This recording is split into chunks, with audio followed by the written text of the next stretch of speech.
A ver, hay algunas preguntas en el chat. En Corrientes está lloviendo tan torrencialmente, o sea, bueno, ojalá que no se les corte la luz y podamos tener la clase con tranquilidad.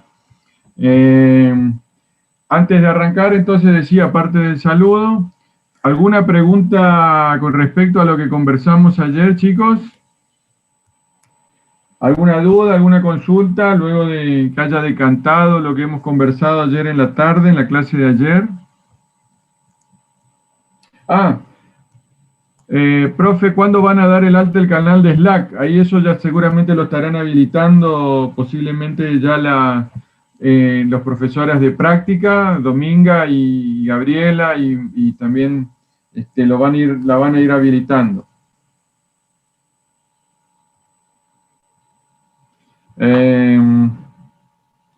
Otra cosita.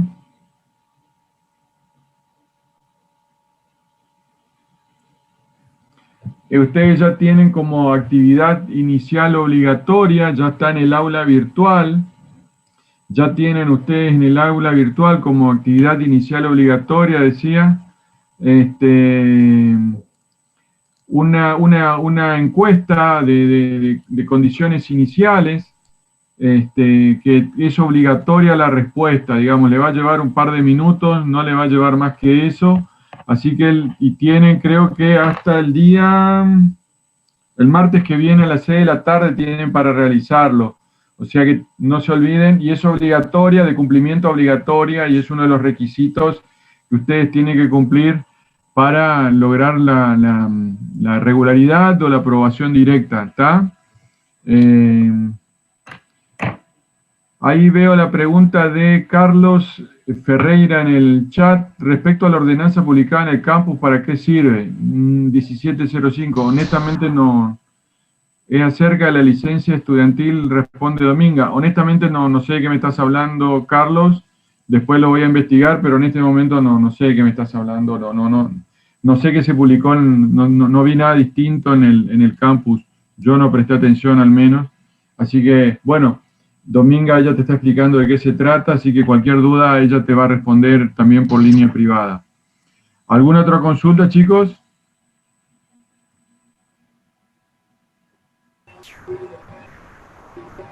¿No hay consultas? Bueno, si no hay más dudas, entonces, bueno, gracias por responder por chat. Vamos a ir avanzando con el tema de hoy. Profe, una consulta. Sí. En el cuestionario que está en el campus, la pregunta 5 dice, ¿está cursando simulación en forma condicional? ¿A qué se refiere? Condicionales que no cumple con alguna de las correlativas, con las condiciones de correlatividad establecidas, digamos, ¿no? Ustedes saben que por este contexto de pandemia se le ha permitido el cursado condicional sin cumplir determinados requisitos de aprobación o de regularización de asignaturas correlativas, con lo cual se están pudiendo inscribir algunos que bajo otras condiciones posiblemente no lo pudieran, no lo podrían hacer. Queremos saber cuántos alumnos condicionales tenemos. Aparte, no sé si se entiende, Otto. Sí, se entiende, profe, gracias. Para que se den cuenta, nuestra matrícula habitual anual, la cantidad de alumnos no supera los 35, 32, 33, con toda la furia, no llega nunca a los 40. Este año tenemos casi 68 alumnos inscriptos. Así que evidentemente hay una gran cantidad de alumnos que bueno, queremos saber por qué se ha agregado, evidentemente por alguna condición diferente en la habitualidad de años anteriores. Así que nada más que a título de adecuar el mensaje, de ver quién está del otro lado, es esta encuesta nada más. La hacemos obligatoria justamente para obligarlos a responder, porque si no, no tenemos esa información, nos falta esa información y después tal vez no generemos algunas medidas que podríamos generar a partir de tenerla. ¿Estamos? Bien, si no hay más consultas, Arrancamos rápidamente hoy una continuación de la clase de ayer, empezar a establecer algunos conceptos teóricos de entender qué es esto de la simulación, y en función a eso, digamos, vamos a ver un par de definiciones. Hay una gran variedad de definiciones con respecto a lo que es la simulación. Una de las definiciones, un par de simulaciones que podemos ver, una bastante general e interesante, es esto de definir como que es la simulación es la imitación de la operación de un proceso en el mundo real o de un sistema a través del tiempo, ¿no? Entonces, lo que me interesa, lo interesante acá en esto es esto de la imitación, el concepto de imitar, de tratar de copiar lo que ocurre en la realidad, en el mundo real, en el sistema específico que estamos estudiando, tratamos de imitarlo, tratamos de copiarlo. Y a partir de esa copia, como vimos ayer, obtener información que me permite inferir y tomar decisiones sobre el mundo real que estamos copiando. Cuando hablamos de esto de la copia, digamos, ¿qué consideración, cuando hablamos de la copia, como explicábamos ayer, estábamos hablando del modelo que estoy generando? ¿Qué cuidados tenemos que tener con relación al modelo y esto de la copia? ¿Qué cosas tendríamos que considerar o tener en cuenta? ¿Qué opinan ustedes? Que sea lo más aproximado al sistema que estamos tratando de copiar, digamos, para que los resultados sean lo más ajustados posibles al experimento. Claro, la copia no va a ser una copia como tal, sino que va a ser una aproximación a eso. Exactamente, porque si no estaríamos muy bien lo que dicen los dos, pues si bien tratamos que sea lo más aproximado posible, pero tampoco ir al extremo de duplicar el sistema, porque si terminamos duplicando el sistema, estamos duplicando gastos. Y entonces, ¿qué criterio en esto del modelo, digamos, qué debemos tratar de equilibrar? ¿Qué cuestiones creen que tienen que equilibrarse? Uno, muy bien, tenemos que tratar de copiar lo mejor posible, pero tratar de imitar lo mejor posible, posiblemente estamos haciendo un nuevo sistema. Y eso tenga alguna consecuencia. ¿Qué cuestiones deberíamos tener en cuenta y tratar de equilibrarlas? ¿Qué opinan ustedes? Puede ser el parecido que con la realidad contra el costo que nos va a llevar a hacer el modelo. Entonces, por un lado, el costo, los gastos que tengamos, y por otro lado, ¿qué tengo que buscar? Bien. Que sea simple. ¿Sí, Martín? Que sea simple. Simple vinculado a lo económico, digamos, que sea lo más económico posible, por un lado, perfecto. Y por el otro lado, también económico, pero a riesgo de no perder qué cosa. La calidad de la imitación, que se parezca más a la realidad. La calidad de la imitación que se va a ganar, y a partir de eso, de la calidad de imitación, obtener que no perder qué cosa. O exactitud. La exactitud de la información que obtengo, exactamente. Entonces yo tengo que equilibrar eso, ¿no? Estas dos cuestiones tengo que equilibrar. Por un lado los costos, cuando hablo de costos está muy asociado también a la cuestión tiempos, digamos, ¿no? O sea, si voy a tardar mucho en hacerlo, costos, tiempos, son parámetros que están vinculados. Y por otro lado, esto de la precisión en la búsqueda de información. Entonces, estas dos cosas debo equilibrarlas. Muchas veces, si trato de ser muy preciso, ¿qué estoy perdiendo? ¿O a costa de qué? ¿De que me resulte muy complejo, que lleve más tiempo también puede ser. Y por lo tanto más costoso, muy bien, y por lo tanto más costoso. O sea, gano precisión, pero me resulta más costoso. Y por el otro lado, si trato de hacerlo muy simple, muy económico, ¿qué puedo estar perdiendo? La información que me da el modelo no me va a servir del todo. Precisión en la información, precisión en la información. O sea, acá tengo que lograr un equilibrio. Entonces, tengo que hacerlo económico, lo más económico disponible, pero que no me permita perder información. Entonces, esto siempre cuando hablamos de simulación y esto de la imitación, siempre va a estar en juego. Por lo tanto, siempre tenemos que analizar, digamos, está bien, gano la información, el diferencial de información que gano con respecto al diferencial de costo que estoy agregando para obtener ese diferencial de información, ¿se justifica? ¿Justifica gastar este peso más en la implementación de un modelo más preciso en función a lo que gano en información. Ese es el análisis que siempre tenemos que hacer en esto, digamos, ¿no? Si la información es muy valiosa la información que busco es muy valiosa con respecto al costo que tengo que incrementar, al diferencial de costo que tengo que incrementar para obtenerla, y sigo gastando porque la información es más valiosa. Cuando lo que empiezo a gastar es más de lo que gano, del costo, de lo que gano como información, y ahí ya me conviene ir parando, digamos, ¿no? Entonces, estos siempre son dos puntos que ustedes deben tener en equilibrio cuando desarrollan un modelo. ¿Alguna pregunta, chicos? ¿Algún comentario al respecto?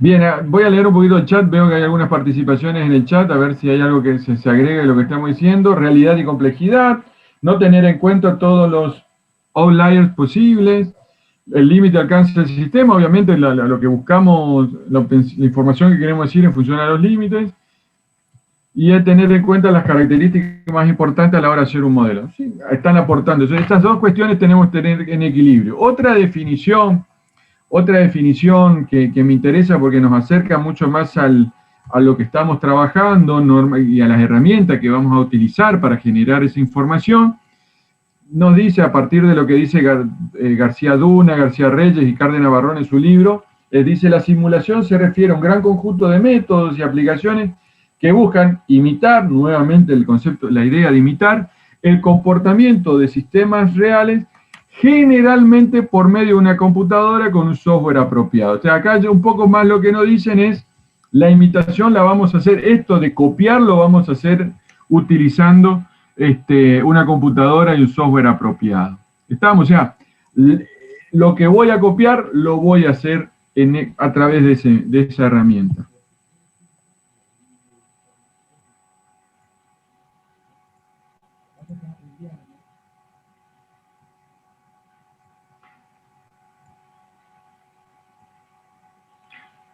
Otra definición, digamos, que también nos completa la idea y va más, y esta nos da una introducción a la metodología que más adelante vamos a trabajar, es la que Bank también plantea en su libro, digamos, ¿no?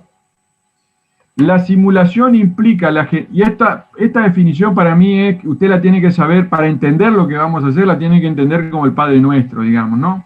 La simulación implica la generación de una historia artificial del sistema, y a partir de esta historia, a partir de la observación de esta historia artificial, hacer inferencias concernientes al funcionamiento operativo del sistema real que se estudia. Entonces, acá es el primer concepto, porque sobre esto vamos a empezar a trabajar en unos minutos, es esto de generar una historia artificial del sistema. Generar una historia artificial del sistema. Entonces, cuando hablamos de imitar, la imitación la vamos a hacer sobre el modelo, y sobre el modelo vamos a generar una historia artificial. O sea, el modelado, la simulación, lo que propiamente definimos como simulación, es esto de generar una historia artificial. Generar una historia sobre el modelo como si estuviéramos ocupando el sistema. Y en función a esta historia, al comportamiento que tiene el modelo, esta historia que se genera a partir de interactuar con el modelo, esta interacción que significa generar una historia artificial, vamos a obtener la información, y a partir de esa información vamos a tratar de explicar lo que puede llegar a ocurrir en el sistema que nos interesa, que el sistema que estamos estudiando. De eso se va a tratar toda la asignatura, de buscar elementos, establecer una metodología y implementar elementos para generar esta historia artificial. ¿Estamos ahí? ¿Alguna pregunta, chicos, hasta ahí?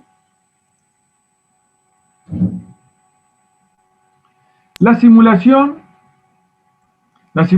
tiene cada vez tiene mayor concepto, mayor aplicabilidad, digamos, se utiliza mucho.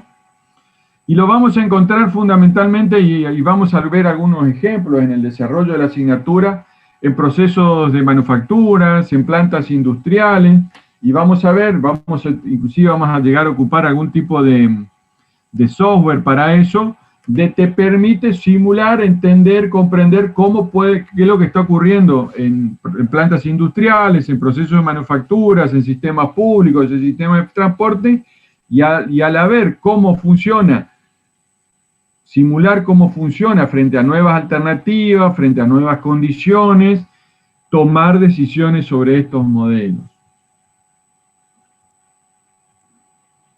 Nos encontramos, ustedes lo conocerán bien, en la industria de la construcción, para cuestiones de diseño, en la educación cada vez se aplican más los modelos de simulación, casos de simulación, se utiliza en la capacitación, en el entrenamiento. Alguien hablaba ayer de los simuladores de vuelo, digamos, donde se plantean situaciones hipotéticas y se evalúa, digamos, para que la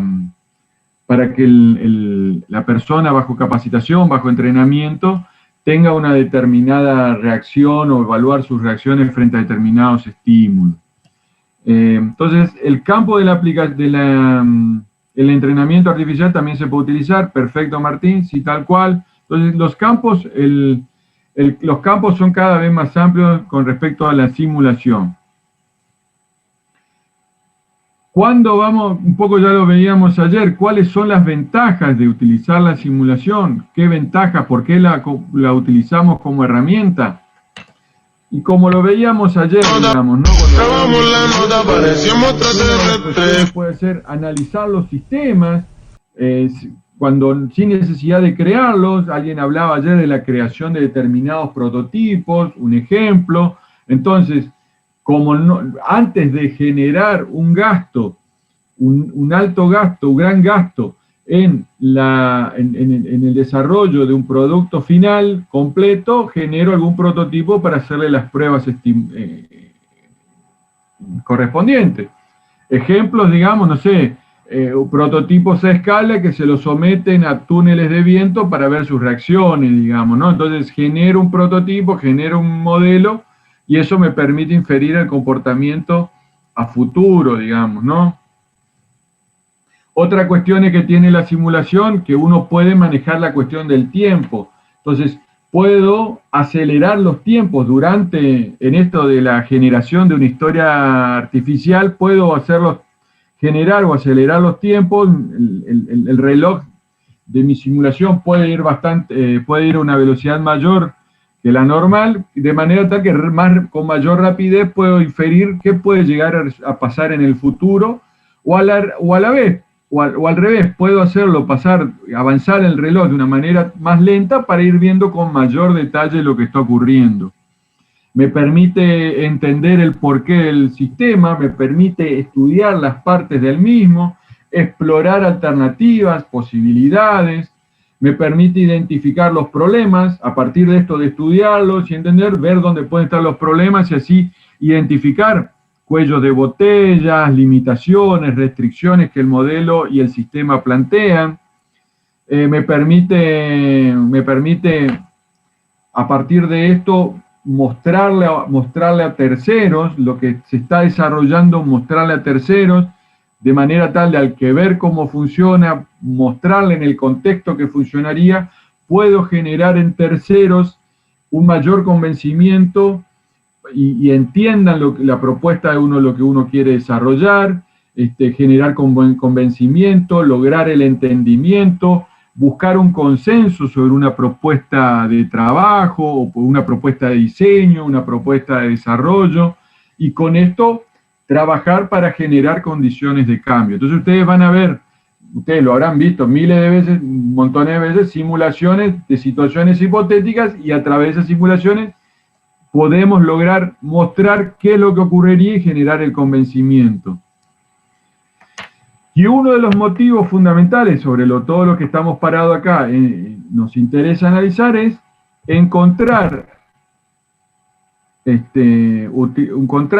o explicar el comportamiento en aquellos sistemas donde o no existe o no conocemos una formulación matemática que explique el comportamiento, o existiendo una expresión matemática que lo explique, es tan compleja que o no las logramos determinar o no la podemos aplicar, que comparativamente con la solución analítica nos resulta más sencillo implementar un proceso de simulación. Entonces, estas serían algunas de las ventajas que podemos a grandes rasgos plantear con relación a la simulación.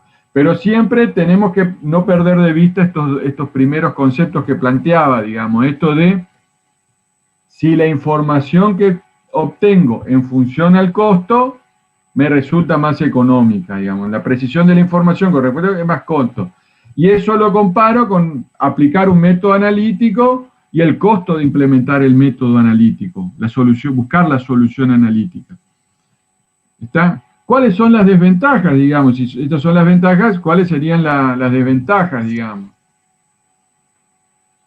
Algunas de las desventajas que podemos citar y comparar es que muchas veces esto de desarrollar el modelo puntualmente es muy costoso, digamos, no es una alternativa sencilla, implica sobre todo trabajo y tiempo. Desarrollar un modelo te lleva tiempo, plantearte el modelo te lleva tiempo. Precisa de tener experiencia en establecer, en modelizar, conocer.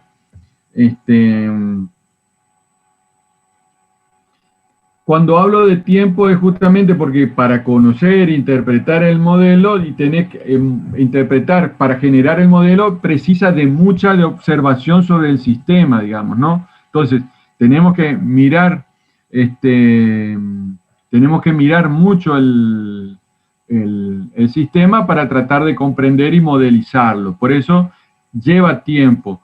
Carlos Ferreira plantea en el chat, ¿sería el mismo esfuerzo que el diseñar un prototipo? A ver, no, diseñar un prototipo te lleva, que es un modelo, un prototipo es un modelo, te lleva mucho menos tiempo que generar el sistema, digamos, ¿no? Por eso haces un prototipo, haces un modelo, porque te lleva menos tiempo, menos esfuerzo y te permite generar información sin necesidad de llegar al resultado final. No sé si comprendí bien tu pregunta, Carlos, si no, podés hacer la pregunta. Tengo una duda. Por ahí a mí se me confunde lo que sería una simulación y una prueba. Por ejemplo, en el caso del túnel de viento, ese con el avión a escala. Si yo tengo una fábrica de aviones reales, digamos, aviones que vuelan, sería una simulación agarrar un avión más pequeño y ponerlo en un túnel de viento. Pero si yo tuviera una fábrica de aviones de juguete, agarrar un avión pequeño y ponerlo en un túnel de viento no sería una prueba nomás. Volvemos a plantear los casos porque no veo la diferencia entre los dos, digamos. Repetirme la pregunta, por favor. Emerson, Claro, ¿me está como preguntando? Sí. A mí por ahí se me confunde cuándo es una simulación y cuándo es una prueba, nomás como si fuera un test. Una prueba, digamos, de calidad. Por ejemplo, el túnel de viento que planteaba, viene a ser una simulación cuando se trata de construir un avión real. Entonces yo agarro un avión chiquito, lo pongo en un túnel de viento y veo cómo reacciona, digamos, el diseño y eso. Ahí se considera una simulación, ¿no es cierto? A ver, en el túnel de viento vamos a tratar de explicar, no pongo un avión chiquito, pongo un prototipo, te referías a un prototipo. Claro, sí. Modelo a escala, si querés llamarlo. ¿Está? Está bien. ¿Y lo otro? Y lo otro es, tengo una fábrica de aviones de juguetes, agarro un avión, nomás de la línea, digamos, y lo pruebo en el túnel de viento, a ver si el lote está bien o está defectuoso. Ahí viene a ser como una especie de testeo, digamos. O sea, por ahí como que a mí se me confunde cuándo es un test y cuándo es una simulación, digamos. A ver, yo creo que la prueba simulación es si vos vas a tomar alguna decisión con respecto a esto, digamos, ¿no? A ver, el primero, evidentemente, vos estás simulando determinadas condiciones, estás poniendo determinadas condiciones para ver el grado de respuesta que tiene frente a las mismas, digamos, ¿no? El caso que vos diste de poner un prototipo para probar. El otro, lo que yo estoy entendiendo, sí, es un testeo. Lo que vos estás haciendo un testeo, que puede ser por un testeo, comparar si como dijiste, tu avión de juguete cumple con determinados requisitos. Eso es un testeo, un checklist de controlar parámetros y verificar si los cumple o no los cumple. Me parece que son cosas distintas como vos me lo estás planteando. Uno es simular, que es imponer dentro de un contexto, de un modelo, de un contexto que no es el real, que es una imitación, imponer condiciones para a través de esas condiciones tomar decisiones con respecto al modelo real. El otro es, por lo que vos mismo me estás diciendo, si lo estoy interpretando bien, es probar, está bien, el nombre testing, control de calidad, si querés llamarlo, testing, control de calidad, donde vos controlás unos parámetros de aprobación con relación a tu producto final y ves si los cumple. ¿Se entiende, Emerson? Me parece que está bien. Pero sí, creo que sí. O sea, ahí entonces el test lo que hace es tener un parámetro que yo tengo que cumplirlo sí o sí. En cambio, la simulación es algo más experimental que voy creciendo. Puede ser que dentro de tu test haya una prueba de simulación, donde vos le generás determinadas condiciones para ver cómo responde. ¿Se entiende? Ah, claro, ahí está. Sí. Ahí puede ser que se superponga lo que vos estás planteando. Entonces yo controlo, no sé, dentro de mis parámetros de calidad, no sé, controlo peso, dimensiones, velocidad que alcanza, no sé, determinados parámetros especificados como el producto estándar que tiene que cumplir. Si los cumple, los pasa. Y dentro de eso posiblemente pueda haber una simulación frente a determinadas condiciones. ¿Está? Sí, profe, gracias.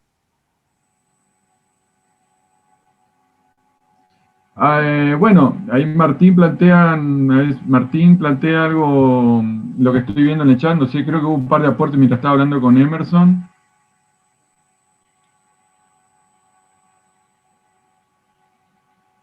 Hay un comentario de Carlos Ferreira, según lo que dijo el profe ayer, una prueba con una o varias variables probabilísticas se considera simulación. Sí, a ver, repito, simulación como lo que estudiamos nosotros en esta asignatura. Lo que nosotros vamos a estudiar y ahora vamos a empezar a desarrollar esto de generar una historia artificial para poder comprobarlo, para que entendamos le vamos a llamar simulación, digamos. Nosotros no vamos a estudiar, no sé, modelar, análisis de prototipos, no vamos a entrar en eso, digamos, ¿no? Porque no estamos estudiando eso. El testeo se basa en comparar resultados con valores esperados. Sí, eso puede ser testing o controles, control de calidad. Siempre que yo comparo un parámetro establecido con respecto a algo que quiero controlar, o sea, yo cuando controlo siempre algo con respecto a un patrón. Y sobre ese patrón veo si está bien o está mal, si se ajusta a patrón o no se ajusta a patrón. Si se ajusta a patrón, está ok. Si no se ajusta a patrón, y habrá alguna decisión que tomar, digamos, corrección, o ajuste, o descarte, lo que sea. No sé si se entendió, Francisco Villasanti. La simulación se realiza cuando es muy costoso realizar esas pruebas, además de que involucra la realización de un modelo. Cuando trabajás sobre un avión de juguete, no haces un modelo del sistema, trabajás directamente sobre el mismo. Y puede ser, digamos, puede ser que tu avión de juguete sea un avión muy grande, sea un avión de juguete costoso, y por lo tanto haces un avión de juguete más chico para hacerle las pruebas, posiblemente. Digamos, esto no es tan, digamos, que porque sea de juguete no lo probás directamente. Puede ser que sea un avión de juguete, entonces, ¿cómo se llama? Aeromodelismo, y para hacer determinadas pruebas, que también es caro, y lo haces más chiquito. Puede pasar también. No quisiera ser absoluto en esto.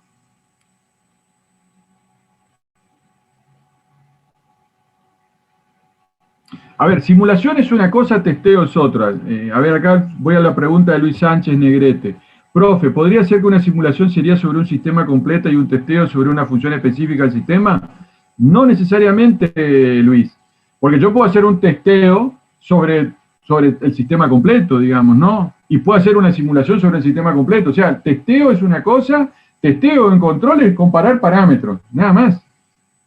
Eso es, esto está bien, esto es lo que está bien y lo comparo con lo que estoy haciendo, nada más. Y si está dentro de parámetros o está fuera de parámetros.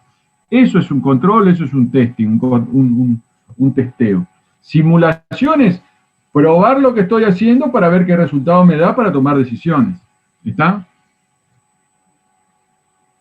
Pero repito, La simulación, perdón, dentro del testing puede haber acciones de simulación. Pero son cosas diferentes, digamos, no es que un aplicable, podemos simular sobre partes determinadas del sistema, podemos simular, a ver, tampoco podemos simular sobre parte determinada del sistema, o podemos simular sobre el sistema completo, digamos, ¿no? No sé, estamos en un sistema de, sigamos con el ejemplo de cajeros de ayer, cajero de una entidad bancaria, ya que es un ejemplo que vamos a utilizar muchas veces. Yo puedo estar simulando los ingresos de personas, las llegadas e ingresos de personas a mi sistema, y punto, estoy analizando eso. Estoy analizando la cantidad de personas que llegan. Y por otro lado, también puedo estar analizando o determinando los tiempos de atención. Entonces, yo puedo estar simulando partes del sistema. Ahora quiero ver cómo funciona el sistema en su totalidad y también lo podría integrar y simular. ¿Se entiende? O sea que la simulación puede ser en la totalidad, alguien hablaba recién, o puede ser sobre partes del modelo en particular. ¿Está? Se podría decir que el testeo es más determinístico en cierto sentido.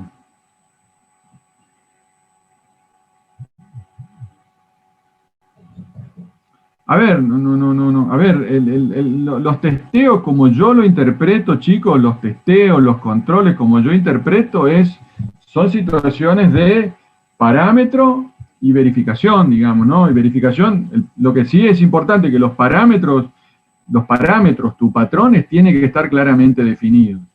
O sea, no puedo hacer un control, no puedo hacer un testeo si no tengo claro el patrón, la referencia, el elemento de control.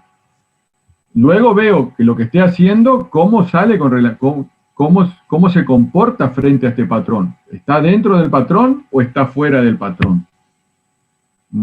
No sé si llamarlo... A ver, si vos definís que puede tener que ir hasta un comportamiento binario, o sea, pasa, no pasa, cumple, no cumple, podemos decir lo que es determinístico, porque no hay probabilidad, es cumple o no cumple, digamos, ¿no? Puede ser de esa manera. Pero no, la verdad que yo nunca me puse a pensarla si es determinístico o no, digamos, no, me parece que yo lo veo más de esa manera, ¿no? Como al checklist, como una cuestión bien concreta de verificación puntual, de pasa o no pasa cada una de las restricciones de cada uno de los parámetros que se pongan de referencia. Bien, a ver dónde nos fuimos. Termino un poquito con este concepto, digamos, ¿no? La simulación, uno de los errores habituales que uno encuentra en la simulación es pretender analizar resultados, generalizar resultados, mejor dicho. Tratar de generalizar resultados. Ese es un error muy común que se ve. Ejemplo sencillo. Supongamos que yo quiero analizar el comportamiento de la oferta-demanda y en función a eso analizar el stock de un determinado producto en una determinada época del año, por ejemplo, para las fiestas, para Navidad. O sea, quiero analizar el comportamiento oferta-demanda, que tiene la oferta y la demanda tienen un comportamiento probabilístico, y a partir de analizar este comportamiento de oferta-demanda, tratar de generar un modelo de gestión de stocks que me sea lo más eficiente posible. Supongamos que tenga ese problema. Pero me interesa, yo no puedo hacer un modelo, entendamos que la oferta y la demanda no se comporta, como le decía, lo mismo en Navidad, de acuerdo al producto, obviamente dependerá del producto, el tipo de producto, sus características. La demanda, ustedes saben bien que no es lo mismo a principio de mes, porque la gente tiene más plata que a fin de mes, o a mediado de mes, o a fin de año, o a principio de año. O sea, la demanda no tiene un comportamiento estable en el tiempo. Con lo cual, tratar de pretender inferir a partir de una determinada información limitada o acotada a un intervalo de tiempo, tratar de inferir resultados para todos. Entonces, ese es un error que se ve muy en lo habitual. Trabajar con, y eso es un problema que es porque se dedica poco tiempo a la observación. Voy a otro ejemplo. Quiero diseñar un buen método de atención, esto lo digo porque me ha tocado trabajar en esto, digamos, ¿no? Un buen método de atención y quiero definir cuál es la cantidad óptima de playeros en una estación de servicio. Entonces, si yo me pongo a analizar el comportamiento del sistema real, estación de servicio, a la mañana y veo qué pasa a la mañana, y veo el comportamiento de los vehículos que llegan a la mañana, y qué es lo que pide el cliente a la mañana, los resultados me van a ser válidos para la mañana. No pretender que esos resultados son válidos para el comportamiento de la noche. Entonces, un error muy común es extrapolar o tratar de extender generalizando los resultados dentro de un determinado contexto de observación del sistema, extrapolarlo a todo el sistema para todo tipo de comportamiento. Y eso hace, digamos, que al final la simulación no sirve, porque yo estoy analizando, tratando de tomar decisiones para ver qué pasa a la noche con información del comportamiento a la mañana. Y obviamente, si el comportamiento de la noche es diferente al de la mañana, la información va a estar errada, el análisis va a estar equivocado. La historia, la simulación que realice sobre el modelo va a ser equivocada porque estoy trabajando con información obtenida a la mañana para obtener y analizar resultados a la noche. ¿Se entiende esto, chicos? Entonces, un error muy habitual es este, ¿no? Tratar de generalizar, tratar de... Como no tengo los resultados de la mañana y no hice observaciones a la noche, que me lleva más tiempo, no puedo hacerlo, generalizo.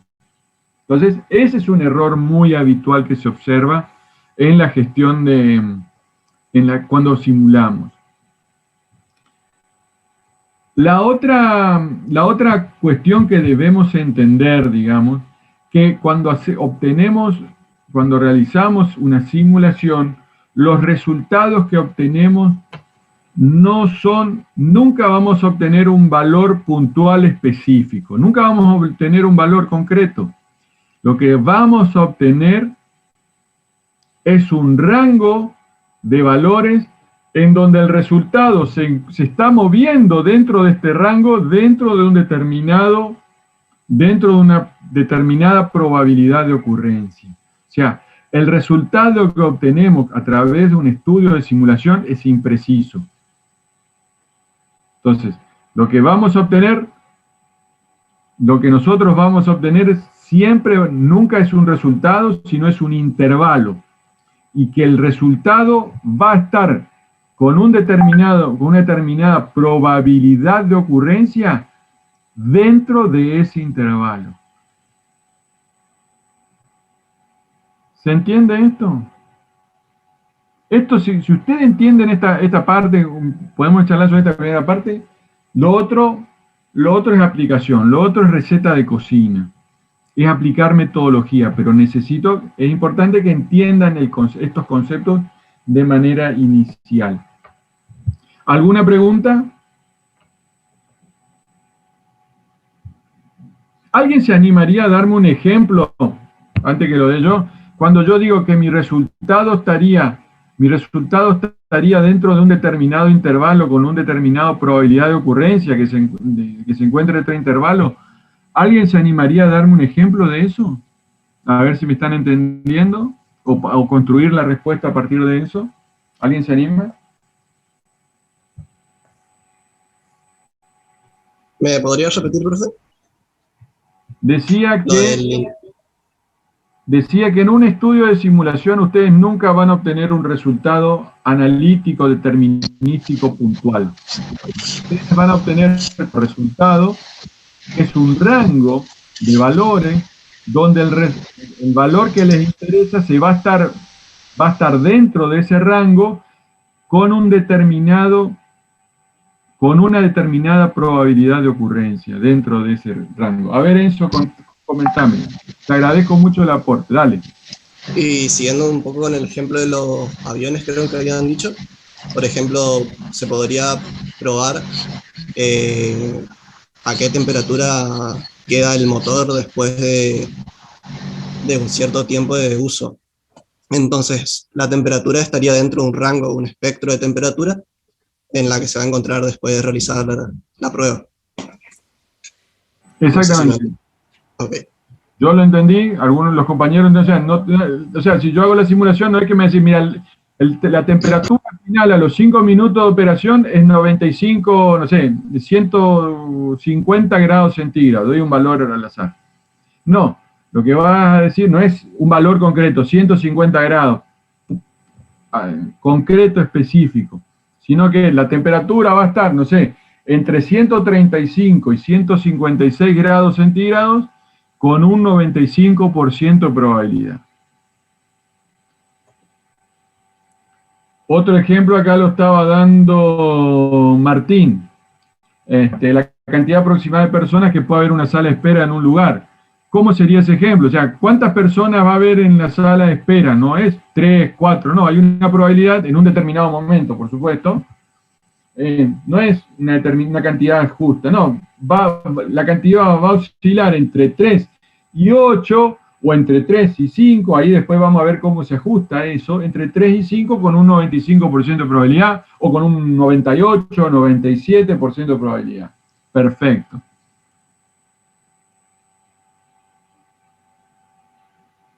La seguridad en los autos se está calificando con estrellas de 1 a 5. Ahí no entiendo, Agustín, a qué te estás refiriendo. No me metería en eso, me parece que no. Estamos hablando de otra cosa. Profe, puede ser también lo que usan, por ejemplo, los brokers a la hora de estimar una ganancia, por ejemplo, hacer una simulación de cómo van a ser las evoluciones. Exactamente, y en función a eso analizan las posibilidades de ganancias a futuro, digamos, ¿no? Ese es uno de los modelos, digamos, ¿no? Los brokers utilizan mucha simulación, digamos, ¿no? Tal cual. Y ven, digamos, funcionan los resultados, las probabilidades existentes, ven los resultados que se dan y apuestan o no sobre determinada inversión. Muy buen ejemplo, Francisco. ¿Alguna otra pregunta? ¿Alguien que quiera aportar algo más?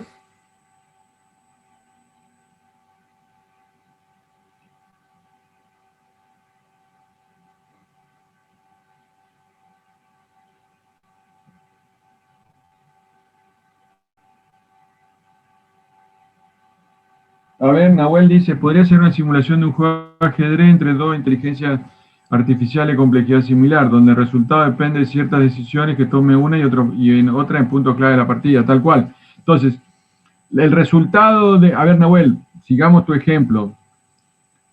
¿Qué resultados tendría para la partida de ajedrez? ¿Cuál sería el resultado que podrías obtener? ¿Qué resultado se le ocurre que podrían tener si simulan en función de los parámetros, las condiciones? ¿Cuáles serían los resultados que pueden obtener? ¿Cómo se informaría eso? ¿Cómo lo informarían ustedes? En una partida de ajedrez. En la partida de ajedrez, ¿cuáles son los resultados posibles? Gana uno o el otro, pero también creo que se podría contemplar el caso de que gana uno, gana el otro, ahí como escribe Emerson, gane blanco, gana negro o que hagan tablas. Entonces, ¿cuál es el resultado que ustedes dirían en un estudio de simulación? ¿Gana blancas? ¿Ustedes dirían gana negras? ¿O el resultado es tablas? ¿O qué dirían? Probabilidad gane blanco, probabilidad gane negro, probabilidad tabla. Eso. Cualquier parecido con las apuestas en línea, tienen toda la razón. O sea, ustedes no es que en un estudio de simulación vos no vas a tener gana blanca, a menos siempre va a haber probabilidades asociadas. La probabilidad que gane la blanca, la probabilidad que gane la negra, la probabilidad de que haya tablas. ¿Está? Entonces, el ejemplo es, acá estamos obviamente analizando sobre valores discretos, como es el resultado de una simulación de simulación de un juego de ajedrez, y las posibilidades de resultados son bastante acotadas, digamos, ¿no? Blanco, negra o tablas, que digamos, no sé, vuelvo al ejemplo, la cantidad de personas en una sala de espera en un determinado momento del día, digamos, ¿no? Entonces, ahí posiblemente tengamos un mayor comportamiento con mayores alternativas. Bien, creo que esto... Entonces, volviendo al punto, entonces ustedes deberán analizar esto si se meten en un estudio de simulación. ¿Tengo tiempo para buscar la información? El modelo no es muy costoso con respecto a una solución analítica.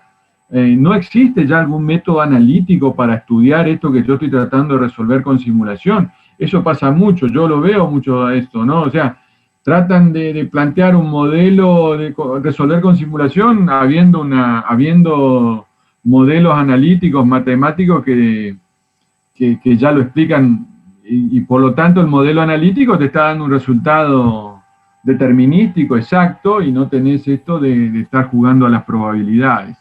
¿Está? Entonces, eso se debe tener en cuenta cuando vayan a decidir o no encarar un estudio de simulación. El estudio de simulación por sí es muy costoso, digamos, ¿no? Normalmente suele ser costoso fundamentalmente por la variable tiempo asociada que se tiene. De manera tal que cuando ustedes planteen esto de realizar un planteo general de un proceso, de un estudio, de una simulación, lo que ustedes van a ver es aproximarse a la evaluación, al análisis, la evaluación del rendimiento de sistemas que antes de que sean construidos, digamos, ¿no?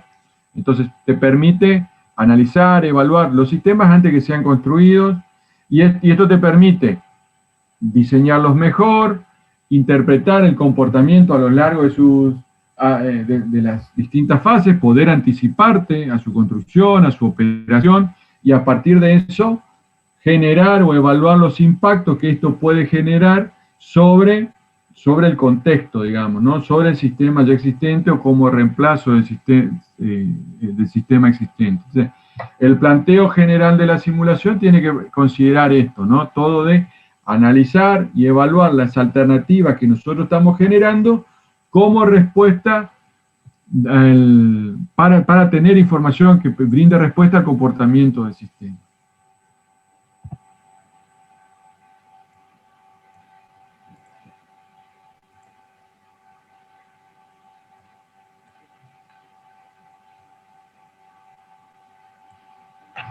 Bueno, esto ya lo vimos, ¿no? Lo repasamos. El estudio de simulación se realiza antes de la construcción del nuevo sistema o de la modificación del antiguo, son algunas de las condiciones, ayudando así a eliminar o a reducir el riesgo de cuellos de botella no previstos, la infra o extra utilización de recursos, la no satisfacción de especificaciones de diseño, etcétera, digamos, ¿no? Algunos de los motivos para que nos planteamos realizar una simulación. Bien. Esto es... ¿Cuáles son las etapas generales de un proceso de simulación?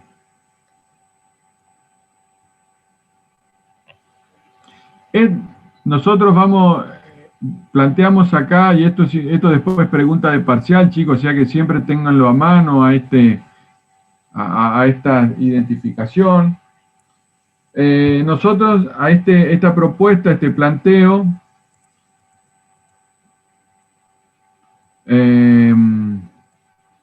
lo obtenemos, digamos, del manual de simulación.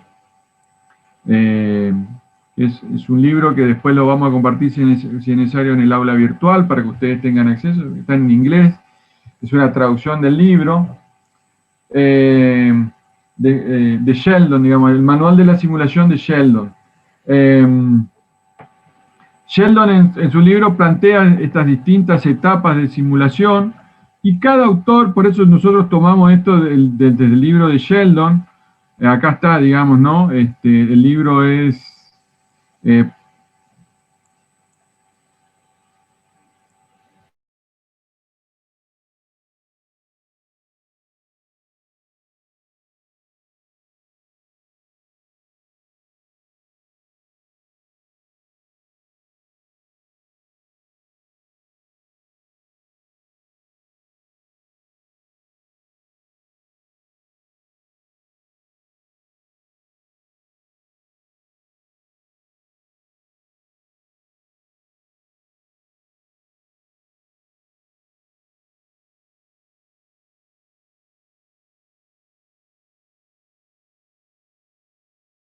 libros, en otros apuntes, algunas diferencias con estos pasos.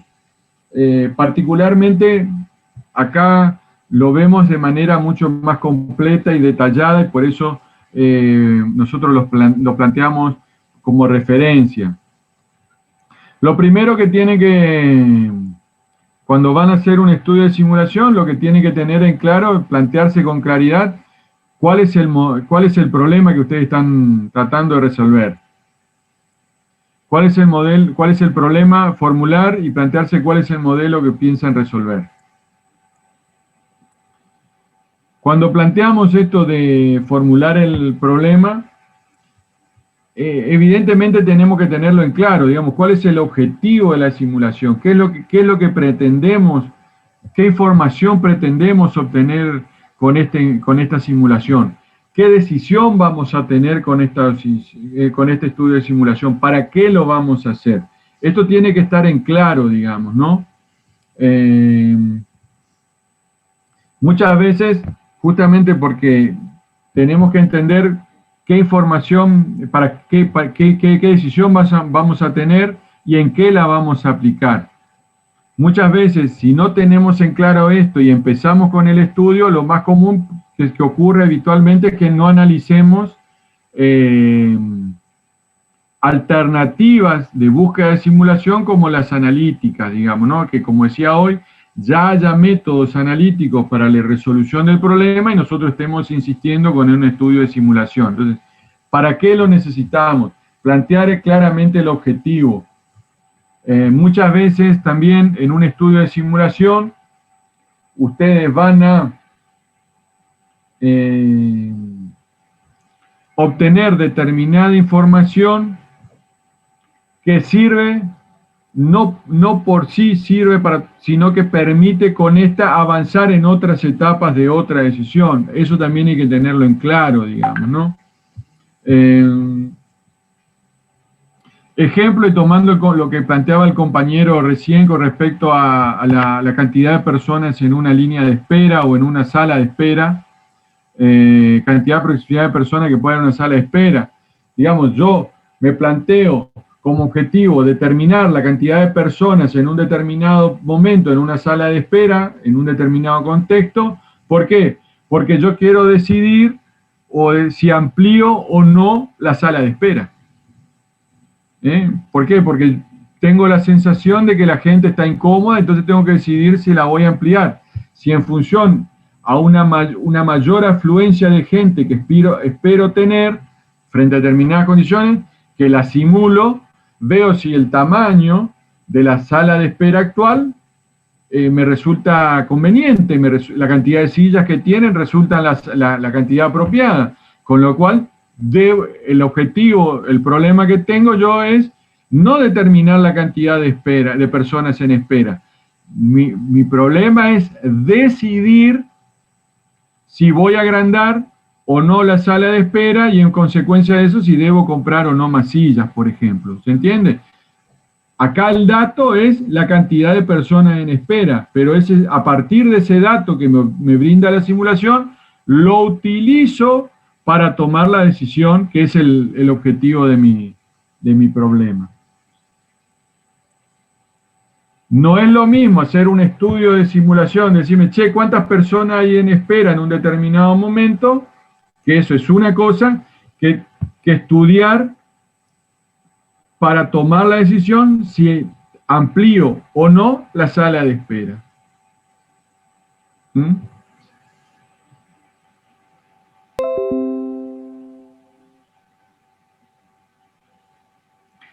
En el mismo ejemplo, hasta puedo plantearme alternativas. Si yo lo que busco como objetivo es plantear la sala de espera, obtendré una determinada decisión. Pero si mi objetivo es evaluar las condiciones para que la gente esté cómoda, no esté parada en mi sala de espera, a partir de esta información puedo decidir ampliar la sala o incorporar otra persona que atienda para que la gente no esté tanto tiempo esperando porque es atendida más rápida. Entonces, Fíjense cómo frente a una misma situación, yo puedo comparar distintos escenarios o alternativas y puedo tomar decisiones sobre qué resulta más económico o tomar información desde lo económico o desde algún otro tipo de parámetros que me interese evaluar. Lo vemos, pero siempre debo tener en claro para qué estoy formulando el problema, cuál es mi problema realmente. ¿Está? Esto es algo que muchos lo pasan por alto y es un error, obviamente, al no tener y si no tengo claro cuál es mi objetivo, si no tengo claro cuál es mi destino, y es muy probable que vaya para cualquier lado. A partir de haber formulado y acotado e identificado el problema, definir el sistema, establecer los límites. Ahora bien, como vemos acá en la gráfica, en las etapas que ya vamos a ir viendo,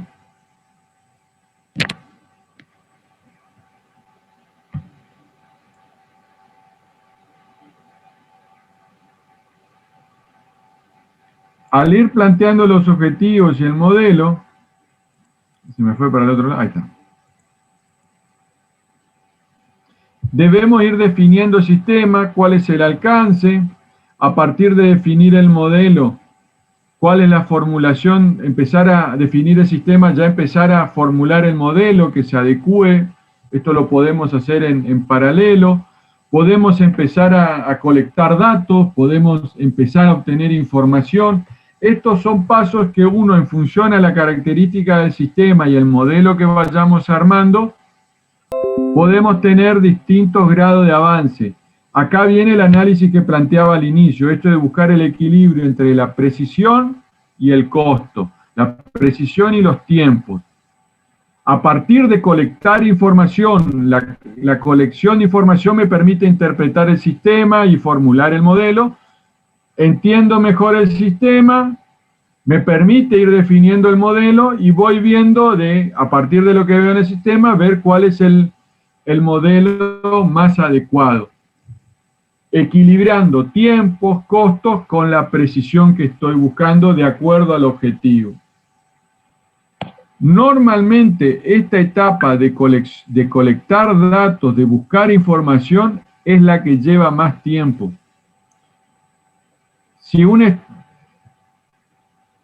En la generalidad de los casos, la colección de datos es lo que te lleva entre el 60 y el 70% del estudio de una simulación. Lo otro es relativamente rápido. Colectar los datos y a la par ir comprobando esto del modelo, esto es lo que te lleva mayor cantidad de tiempo. Mayor cantidad de tiempo. Por lo tanto, y es lo crucial, es lo fundamental. Una vez que uno plantea el modelo, uno lo puede ir acercando a modelizar ese modelo conceptual inicial, que uno lo puede plantear en borrador, lo lleva a algún lenguaje de computación, algún software, alguna aplicación que nos permita trabajar con dicho modelo conceptual, llevarlo, como veíamos ayer, a un modelizado en la computadora. Acá nuevamente vamos a encontrar distintas alternativas. Existen muchos lenguajes de simulación, distintos lenguajes de simulación, que, como todo lenguaje que son específicos, tiene la gran ventaja que son específicos para eso, pero como gran contra, la limitante que tiene que son lenguajes que se sirven para modelizar determinadas situaciones, determinado contexto, determinados sistemas muy específicos o específicos al lenguaje. Por lo tanto, el tiempo que nos ahorramos en la planificación, tenemos que analizarlo, compararlo con los resultados, la precisión en los resultados acorde a la adaptación que tenga ese lenguaje al tipo de sistema que estamos modelizando. La alternativa sería desarrollar un programa, software, aplicaciones especiales, donde obviamente tenemos mayor tiempo de desarrollo de estas soluciones, pero la solución que podamos obtener va a ser específica al problema que estamos teniendo. Entonces, de vuelta, ahí el equilibrio de ver si ya existe o no un lenguaje de simulación que se adecue a lo que estamos buscando, o vamos a tener que desarrollar algo propio.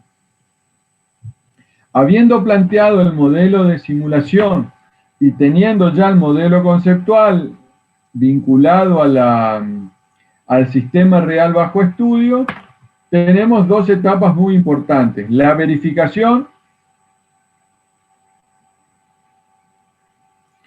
En la verificación lo que nosotros comprobamos es que el modelo realizado en la computadora se responde a los parámetros establecidos al modelo conceptual.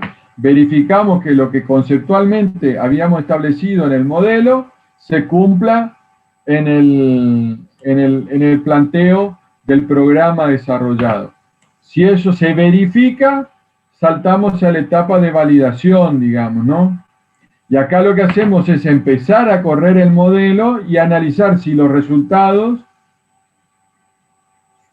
se condicen con la realidad, de manera tal que al modelo le damos entradas que ya sabemos conocidas con respecto al sistema y vemos si responde igual que el sistema.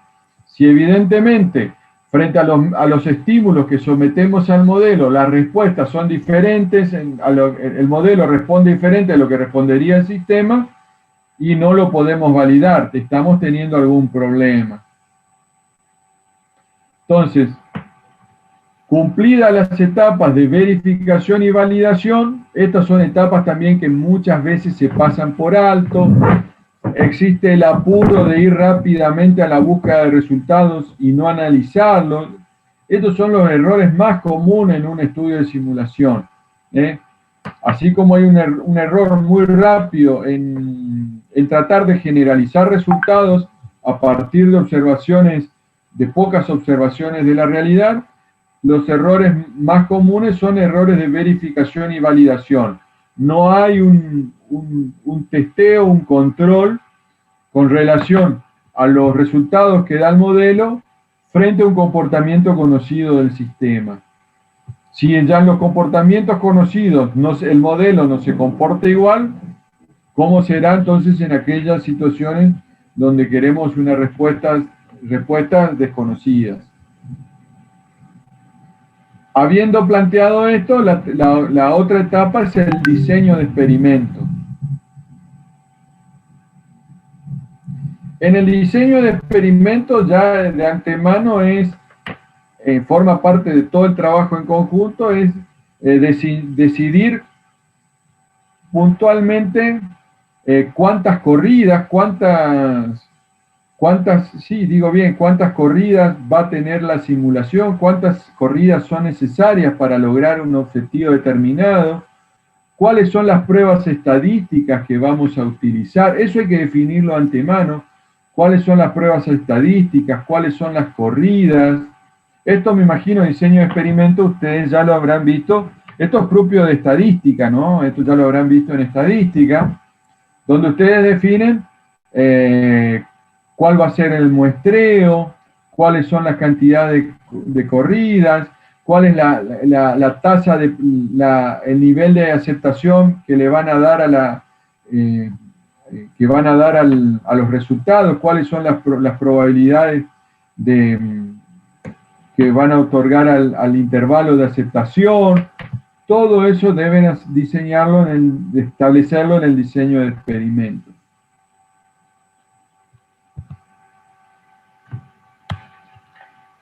Luego de que hayan establecido ahí, recién viene la etapa de experimentación, que es esto de jugar, de simular propiamente dicho, el de realizar las corridas, y a partir de realizar las corridas, ver y recolectar los resultados, y empezar a acumular resultados. Y esto de los resultados, esto de la experimentación, implica generar esta historia ficticia, esta historia artificial que hablábamos al comienzo. La experimentación es nada más que generar a partir de probar sobre el modelo, de correr sobre el modelo, obtener resultados. Esos resultados conforman esta historia artificial y luego de tener toda esta historia artificial, pasamos a esta siguiente etapa que es la de interpretar los resultados, ver los resultados que obtenemos. Podemos obtener resultados que no sean suficientes para tomar una decisión, con lo cual hay que volver a la etapa de experimentación o generar alguna corrección en etapas interiores. Y luego, las etapas siguientes posiblemente ya no le correspondan al simulador, que es la de la implementación, digamos, ¿no? O sea, de brindar el resultado, una vez que uno interpreta, presenta los resultados, alguien tomará una decisión con relación a esos resultados. Y esa decisión generará alguna implementación de alguna acción. Volviendo al ejemplo, decido o no ampliar la sala de espera. Decido o no planificar los horarios de los profesionales, tomar alguna alternativa sobre ese problema. Entonces, pero eso le puede tocar al simulador o le puede tocar o si sos contratado como simulador, es generar los resultados para que el otro tome la decisión. Finalmente, lo conveniente es ir generando la documentación, toda la documentación con respecto a esto, digamos, para que queden los antecedentes, los reportes, con relación a esto, digamos, ¿no? Viendo la secuencia, digamos, a partir de generar el problema, establecer los objetivos, decíamos, la definición del modelo conceptual y la recolección de información normalmente se hacen a la par, digamos, ¿no? Voy juntando información, voy entendiendo la realidad y repito, este modelito que vemos acá es un lineamiento general, pero es muy probable que yo pueda volver para atrás si algo veo que no está mal, puedo retroceder varias etapas, o si el modelo es muy amplio, tal vez en determinadas partes del modelo tengo un mayor avance, ya lo tengo verificado, lo tengo validado, y en otra parte del modelo todavía no he avanzado lo suficiente. O sea, esto ustedes lo tienen de referencia, pero normalmente las etapas se comportan de esta manera, pero no necesariamente tengamos un avance secuencial específico en todas las etapas del proceso de simulación, de la misma manera en todas las etapas. ¿Estamos, chicos? De esta manera vemos a grandes rasgos cuáles son las etapas de un proceso de simulación. Lo que vamos a empezar ahora, de aquí en adelante, es empezar a ver metodologías, lo que yo denomino las recetas de cocina, digamos, los procesos para implementar actividades puntuales dentro de los modelos que nos interesa estudiar. ¿Preguntas, chicos? Profe, cuando nosotros definimos el problema en la etapa número 1, ahí conseguimos un objetivo. ¿Podrían ser varios objetivos o tiene que ser uno solo? Esto porque después de la simulación nosotros vamos a encontrar algún valor de probabilidad, ¿no es cierto?, relacionado a ese objetivo. La pregunta es si podrían haber más de un objetivo en una misma simulación. Sí, puede haber un objetivo general y objetivos parciales, sí, puede serlo. Puede darse. Como para obtener distintos valores de probabilidad según cada objetivo, ¿no es cierto?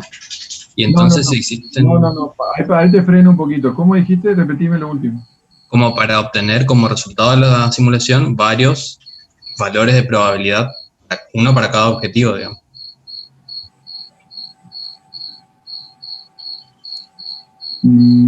ya lo vamos a ver más adelante. Vos lo que vas a encontrar es para cada variable de resultado que estés analizando, una probabilidad de comportamiento. Para cada variable de resultado, una probabilidad de comportamiento.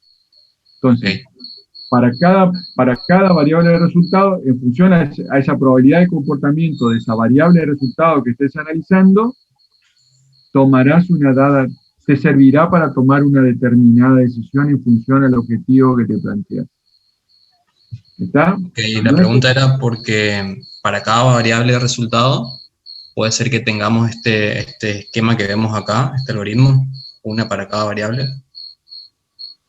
Por ejemplo, la variable número 1 pasa la validación, entonces yo sigo con el experimento y con demás cosas. La variable de resultado número 2 no pasó la validación, tengo que volver atrás. La colección de datos, por ejemplo, o cosas así. Puede ser que tenga el mismo proceso para cada variable de resultado, digamos.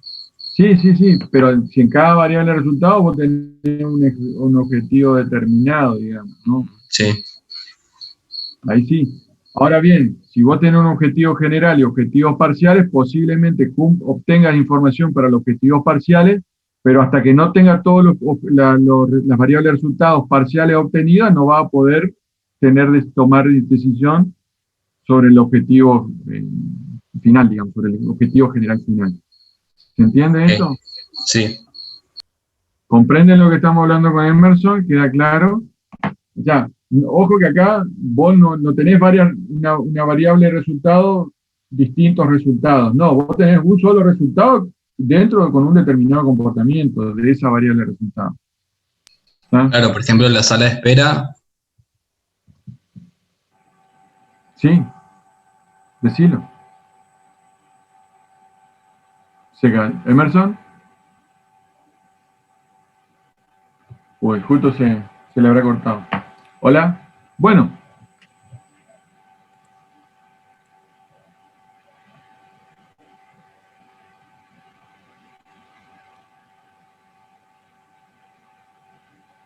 Avancemos.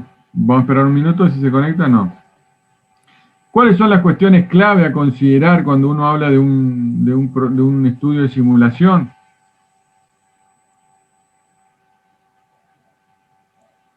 Tener en claro, digamos, que conceptualizar un modelo, o sea, plantear un modelo, tenemos que tener conocimiento puntualmente del sistema que estamos trabajando. Si no conocemos el sistema, es muy dificultoso. Por eso, normalmente, a ver, ejemplo, ustedes van a modelizar el sistema de atención de un banco. Si ustedes no saben nada, van a tener que aprender sobre el sistema de atención. Si ustedes van a modelizar un sistema de distribución para una empresa de logística y definir cuáles son los mejores circuitos de distribución posible que optimicen los resultados económicos, por ejemplo, y deberán entender de logística, o sea, de conceptos de logística. Si ustedes deben simular el comportamiento de, no sé, un comportamiento organizacional determinado, o el comportamiento, simular la cantidad de alumnos aprobados acá y la evolución posible de la asignatura, y deberán entender de los procesos, de los parámetros involucrados. Entonces, ese es un error muy habitual también. Nos ponemos a modelizar sobre sistemas que no conocemos, entonces cometemos errores, digamos, ¿no? Por lo tanto, la simulación implica, a veces el problema de la simulación no está tanto en aplicar los elementos de la simulación en sí, que son los conocidos, lo vamos a ver, sino entender del sistema y cómo aplicarlo. Por eso, repito, quiero decir es que normalmente los procesos de simulación o la implementación de procesos de simulación son multidisciplinarios, digamos. O sea, uno debe estar trabajando con la gente o con gente que conozca la materia de la que estamos hablando si la desconocemos. Y eso implica entonces tener juicio de ingeniería, herramientas para la construcción y el armado del modelo, conocer para poder equilibrar esto de los costos, los tiempos y la precisión en los resultados. Entender que el modelado es un proceso, no vamos a encontrar, muchas veces podemos trabajar con un modelo más sencillo, ir evolucionando a modelos más complejos hasta que ese modelo logre el equilibrio de costos y precisión que buscamos. Esto implica que el modelador sepa ir para atrás y volver a remodelar y volver a aprender de los errores, aprender los errores y ver cómo los puede corregir. Y entender, como decíamos, que lo que a la larga estamos buscando es una solución a un problema, buscar información para la solución o la resolución de un problema determinado, digamos, ¿no? Entonces, la simulación normalmente es un elemento para la obtención de esa información que me permita decidir con respecto a una decisión determinada.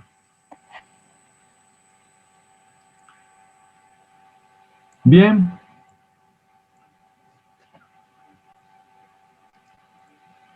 Para ir completando la charla de hoy,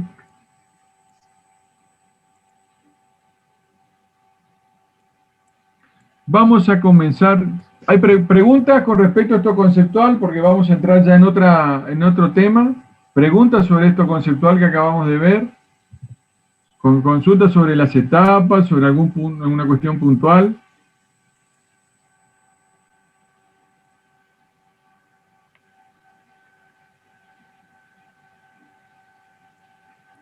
¿No hay preguntas?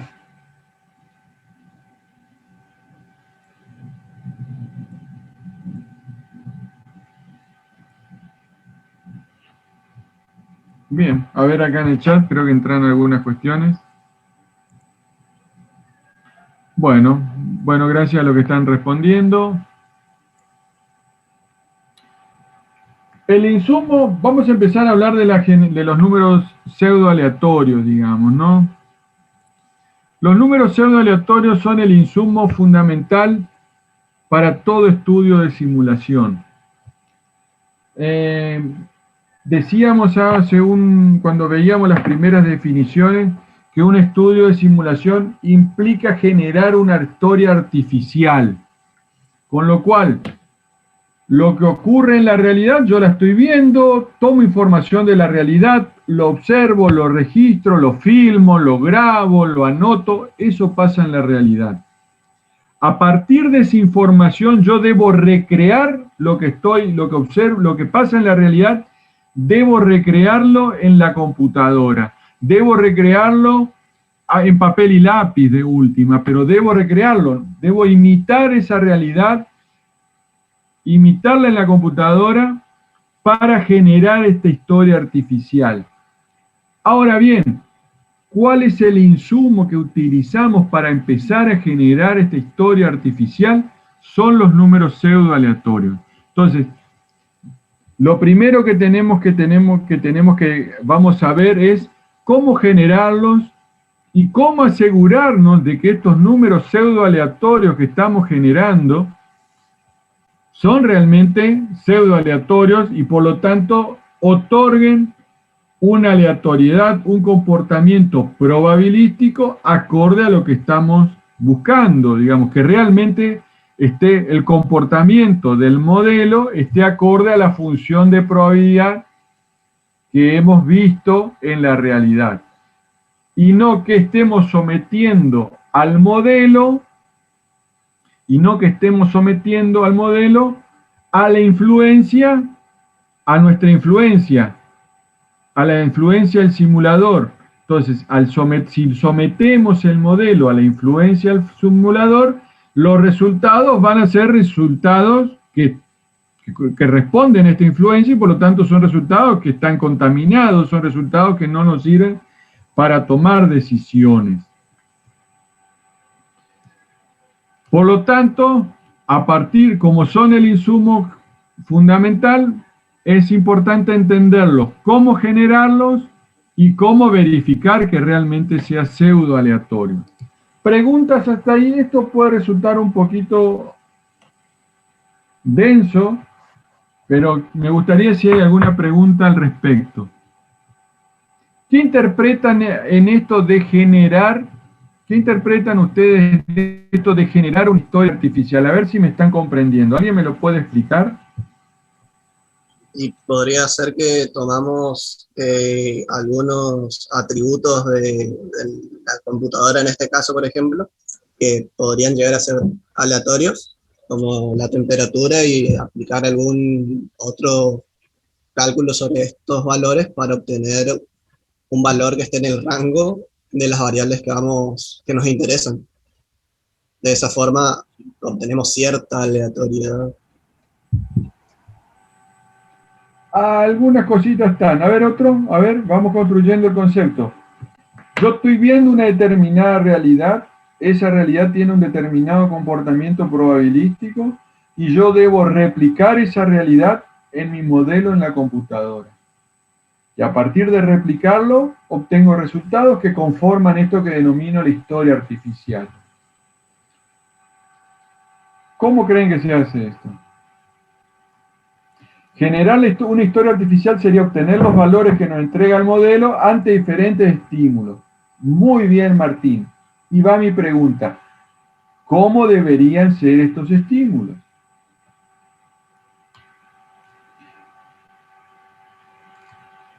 Está muy bien lo que está planteando Martín en el chat. Generar una historia artificial sería obtener los valores que nos entrega el modelo ante diferentes estímulos. De eso estamos hablando. Está perfecto lo que él dice. ¿Cómo deberían ser estos estímulos? Estímulos aleatorios. Aleatorios y diversos, plantea. Cercanos a la realidad. Vinculo las dos cuestiones que están diciendo. Aleatorios y cercanos a la realidad.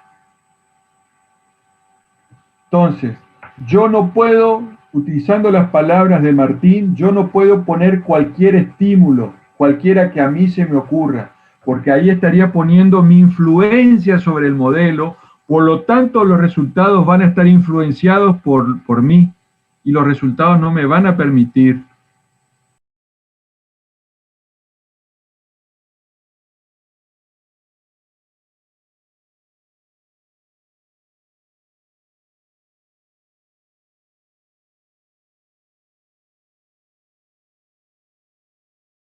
Acorde a ese comportamiento probabilístico que veo en la realidad.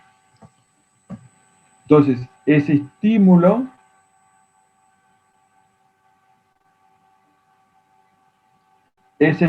debe ser acorde a ese comportamiento probabilístico que observo en la realidad. Yo imito ese comportamiento en el modelo. No genero un estímulo cualquiera que yo pongo, porque ahí lo estoy influenciando, ahí estoy generando un resultado que esté influenciado por mí, porque es un estímulo que tiene mi influencia. Lo que yo busco que sea lo más cercano a la realidad. Fernando Acevedo dice, pero podemos poner un rango, profe, por ejemplo, en el consultorio de un doctor, ponemos que venga entre 0 y 15 pacientes en 30 minutos de simulación. No lo estoy entendiendo, Fernando, tu ejemplo. Lo que sí podemos analizar es lo siguiente, utilizando lo que estás planteando, Fernando. Si yo observo que la probabilidad de llegada de pacientes en un momento del día, en un rango que estoy obteniendo, responde a una determinada distribución de probabilidad,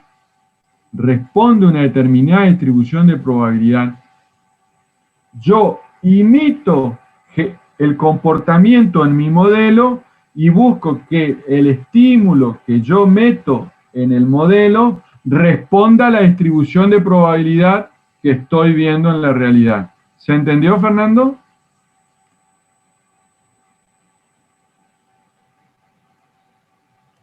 ¿Está? Entonces, si yo observo en el comportamiento en la realidad que la variable que estoy estudiando responde a una determinada distribución de probabilidad, la deberé determinar, deberé observar, y a partir de la observación determinarla, porque no, yo lo único que voy a ver, utilizando el ejemplo, pacientes que llegan, y el momento en que llegan. Nadie dice, estos pacientes llegan con una distribución de Poisson con una media de 2 por minuto.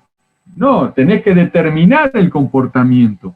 Entonces, observás, determinás el comportamiento a partir de una distribución, una función de distribución de probabilidad que lo explique, y luego imitas en el modelo utilizando esa función que encontraste.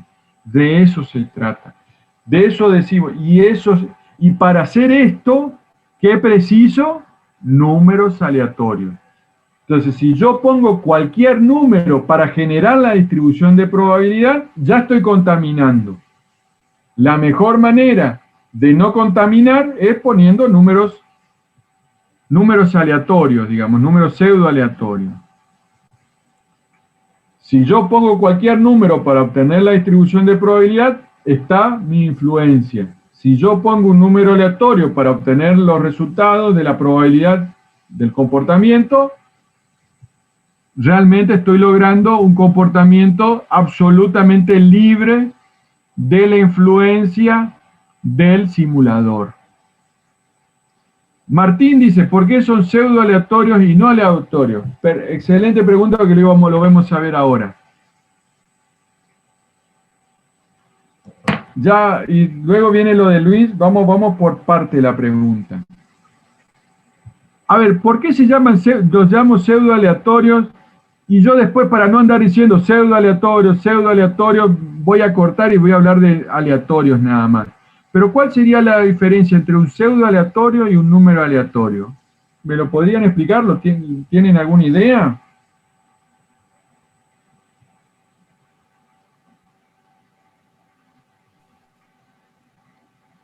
El aleatorio creo que no se daría en la simulación, sino que en... Olvídate de simulación. En general, para estadística, para análisis, estaba haciendo un análisis de muestras, ¿por qué son pseudo aleatorios y no? ¿Cuál es la diferencia entre pseudo aleatorios y aleatorios? Pseudo es que simula ser, pero no es realmente aleatorio. Tiene un comportamiento pseudo aleatorio porque lo generamos nosotros lo generamos, pero lo generamos de tal manera, lo comprobamos, lo controlamos, de tal manera que cumple los requisitos de un número aleatorio. Pero un número aleatorio, los números aleatorios deberían ser aleatorios por naturaleza propia. Si son generados por alguien, evidentemente, ya vamos a ver los métodos. En el método ya está la influencia del generador, con lo cual parecen ser aleatorios, pero tienen alguna matriz de generación, con lo cual lo que buscamos con determinadas pruebas es ver que realmente tengan un comportamiento aleatorio. Ahí la respuesta de Maxi amplía bastante bien, porque para generar ese número aleatorio se basan siempre en un número inicial o número semilla, ya lo vamos a ver en unos minutos, que siempre va a ser fijo. Bueno, es una constante que el simulador la propone, que genera los números, la propone. Por ende, pierde la propiedad de ser 100% aleatorio. Perfecto, Maxi. En los sitios web de Apurato menciona que utilizan un proceso natural y lectura que la distribución de los juegos sea genuinamente aleatoria. No, lo que hacen es aparentar aleatoriedad y controlar de que tengan dentro de determinadas probabilidades un comportamiento bastante parecido al aleatorio. Pero como bien indica Maxi en su definición, como siempre hay un generador, hay alguna influencia, esa influencia ya hace que no sean del todo aleatorios. Pero si el generador, el método que utilizamos es bastante complejo para generar o para que rápidamente se disperse esta influencia inicial, podemos acercarnos a un comportamiento aleatorio, bastante acercarnos a un comportamiento aleatorio. Por eso a la larga lo podemos llamar aleatorios y ya podemos ir quitando la palabra pseudo. Pero todos los números que son generados de alguna manera son pseudo aleatorios. Lo que nosotros vamos a verificar es que superen determinadas pruebas para quedarnos tranquilos que realmente son aleatorios. ¿Se entendió? Respondí tu pregunta, no sé quién me la hizo hace un minuto.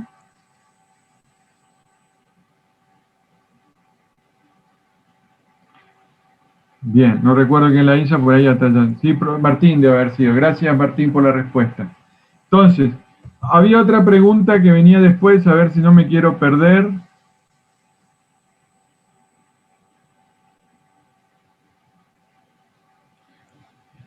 Luis decía, por eso los números aleatorios deberían estar dentro de un rango acorde a la realidad. No, no comparen. A ver, una cosa es un número aleatorio y otra cosa, un número que responde a una determinada, un valor aleatorio, mejor dicho, un valor aleatorio, que es un valor que responde a una determinada distribución de probabilidad. Eso es otra cosa.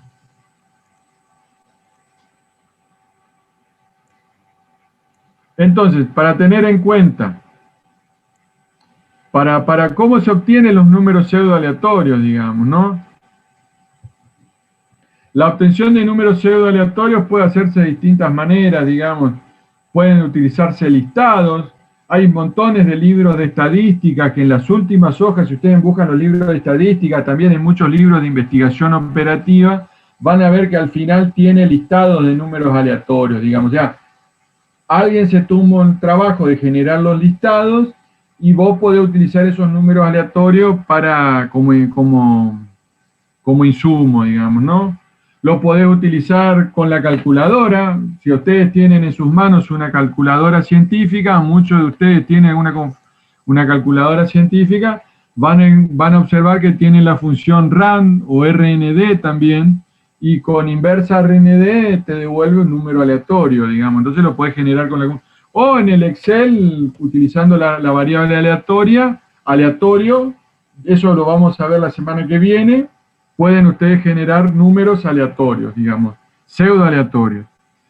Y finalmente puede generarlo a través de algún método, digamos, que son lo que vamos a verlo en un par de minutos.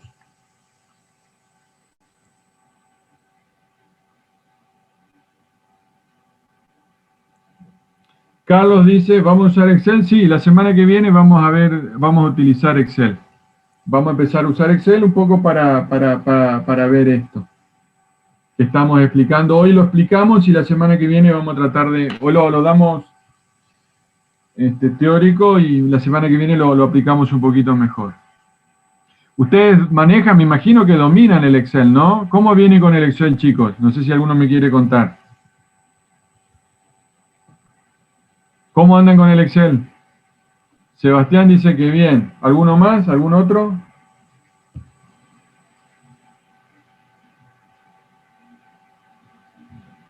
Con todo lo básico, sé cómo se abre, dice Otto.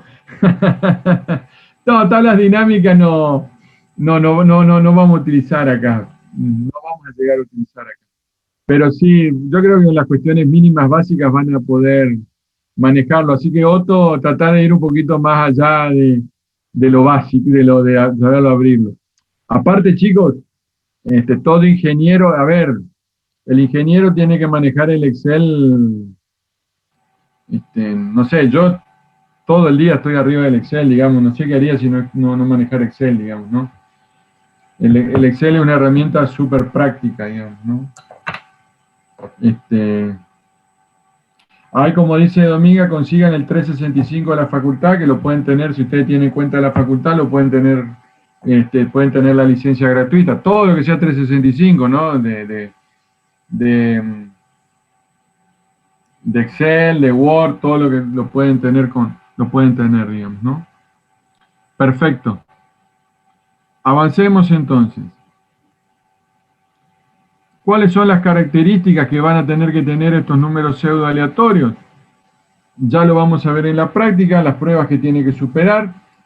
Tienen que estar uniformemente distribuidos. O sea, si uno analiza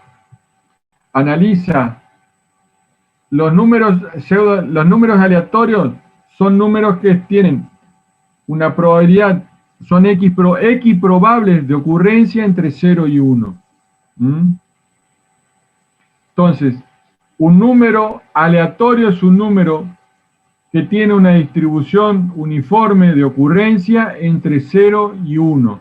¿Qué significa esto que tenga una distribución uniforme de ocurrencia entre 0 y 1? ¿Alguien me lo puede explicar? A ver si me estoy dando a entender bien.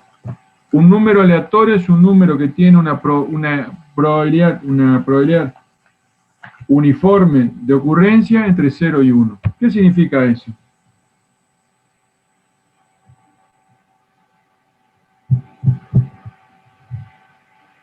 Entiendo que ese número, esté entre 0 y 1 significaría que sea mayor que 0, es decir, que tenga posibilidad de salir, y menor que 1 para que no siempre salga.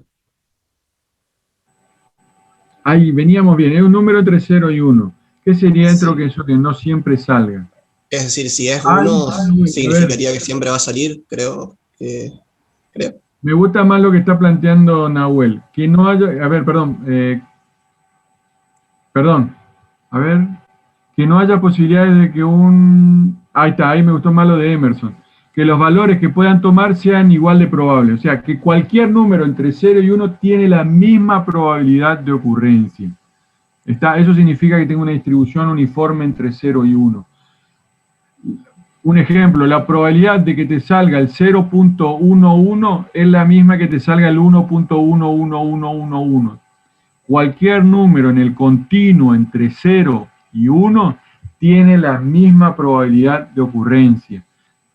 Eso significa que sean de distribución uniforme o que sean X probable, también lo podemos decir, o como dicen, igualmente probables de ocurrencia. Entonces, eso es un número aleatorio. Cualquier número entre un número aleatorio es aquel que entre 0 y 1, que cualquiera tiene la misma probabilidad de ocurrencia. ¿Está? Entonces, ¿qué le vamos a pedir a los números pseudoaleatorios? A la muestra de números pseudoaleatorios con lo que vamos a trabajar en un estudio de simulación, le vamos a pedir que estén uniformemente distribuidos. ¿Qué significa que estén uniformemente distribuidos? Es que si yo voy a trabajar con una muestra de números pseudoaleatorios, no solo que tengan la misma probabilidad de ocurrencia, sino que estén uniformemente distribuidos entre 0 y 1. Eso significa que no haya mayor cantidad de números que estén entre 0 y 0,5 que los que hay entre 0,5 y 1. ¿Se entiende? O sea, que a lo largo, la distribución a lo largo entre 0 y 1, todos se encuentren uniformemente distribuidos con la misma probabilidad de ocurrencia en general. Que entre sí sean estadísticamente independientes, o sea, que no haya, que la aparición estadística de cualquiera de ellos es independiente de la aparición del anterior o de algún anterior. O sea, el surgimiento de cualquiera de ellos es independiente, no depende del anterior. Eso es lo que pasa con los números pseudoaleatorios. Como bien explicaba el compañero, siempre hay una semilla que es el elemento de generación del siguiente. Con lo cual nosotros deberemos asegurarnos que este método de generación sea lo suficientemente bueno de ocultar esa cuestión que normalmente tienen. Que sean reproducibles, o sea que los pueda generar, los pueda obtener, los pueda repetir de ser necesario, que puedan tener un periodo largo sin repetición. Eso es lo que sucede muchas veces con los números aleatorios. Llega un momento, un ciclo, donde comienzan a repetir, con lo cual, si se empiezan a repetir los números aleatorios, estoy en un problema. Que sean generados a través de un método largo, un método que tenga alguna complejidad justamente para ocultar esos vicios de generación, de ser generados, no aleatorios del todo, no realmente aleatorios, y que muchas veces precisan mucha capacidad de almacenamiento, digamos. Por lo tanto buscamos números que sean fáciles de crear, que no ocupen mucha memoria y por lo tanto no mucho recurso, digamos, ¿no? En la práctica, ustedes lo más probable es que utilicen el generador del Excel, por ejemplo, ¿no?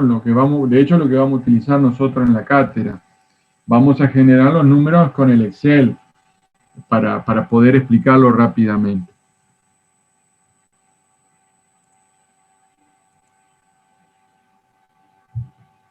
Y los vamos a, como decíamos recién, los vamos a denominar pseudo aleatorios, porque lo vamos a este conjunto de números que generemos para nuestras pruebas de simulación, para nuestras corridas de simulación, lo vamos a someter a una determinada, a 4 pruebas de estadística,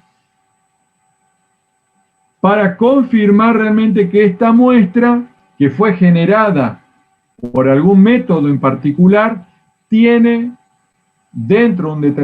un comportamiento que se asemeja, dentro de determinadas características, se asemeja a un comportamiento aleatorio.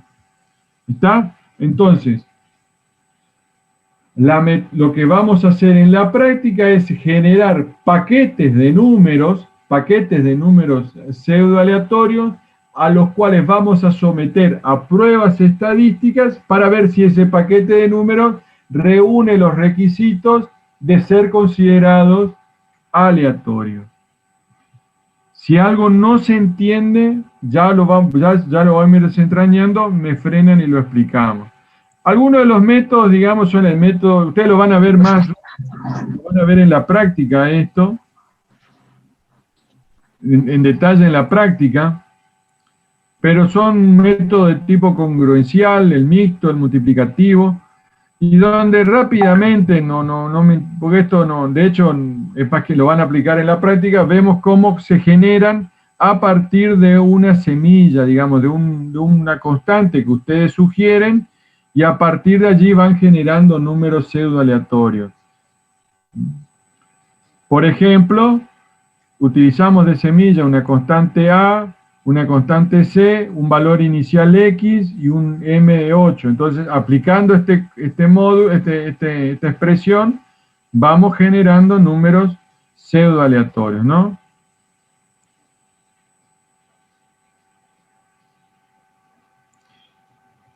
Me detengo porque me parece muy interesante lo que plantea Martín en el chat. No alcanzaría con obtener un conjunto de números, sino también que debo analizar ese conjunto de números para ver si puedo utilizarlo en el simulador.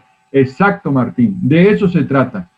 No solo hay que generarlo, sino que generarlo, como son pseudo aleatorios, porque nosotros lo generamos de alguna manera, debemos, antes de emplearlo en la simulación, deberemos verificar si cumple con determinados requisitos a ese conjunto generado. Tal cual, muy bien. Lo que estamos viendo acá son métodos de generación, método congruencial mixto, ustedes lo van a ver en la práctica, o el método congruencial multiplicativo, otro método también, ya lo van a ver en la práctica, acá están las recetas. Y las pruebas que ustedes van a someter, y que las vamos a ver en detalle en la semana que viene, son las pruebas de media, la prueba de varianza, la prueba de uniformidad y las pruebas de independencia. Son 4 pruebas, o sea que el conjunto, siguiendo lo que plantea muy bien Martín en el chat, a ese conjunto de números debemos someterlo a estas 4 pruebas estadísticas. Si el conjunto no supera alguna de las 4, descarto el conjunto porque no me sirve para la simulación. Ya vamos a ver ahora justamente lo que vamos a explicar, que las pruebas las podemos hacer rápidamente, pero evidentemente, porque si no supera la prueba, significa que esos números tienen ese conjunto de números tienen algún problema, no son realmente aleatorios, y por lo tanto, al simular estamos metiendo algún ruido, alguna interferencia en la simulación, y por lo tanto los resultados tal vez no nos sirvan. ¿Se comprende esto? Entonces, generamos con cualquiera de los métodos un conjunto de números pseudo aleatorios y los sometemos a las pruebas estadísticas.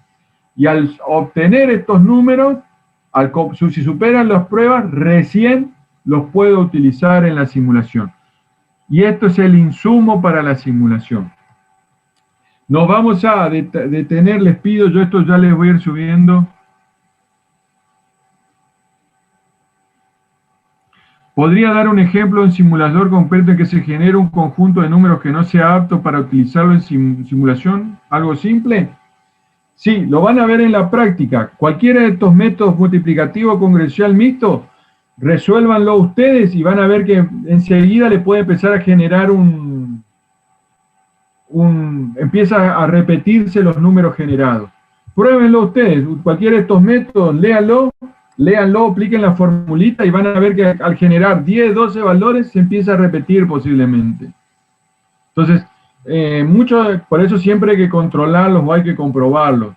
O hay veces que genera una muestra tan pequeña que tiene alguna tendencia y no es uniforme. Entonces, y por lo tanto esa no uniformidad puede generar una contaminación, una interferencia en la simulación. ¿Estamos? ¿Otra pregunta, chicos?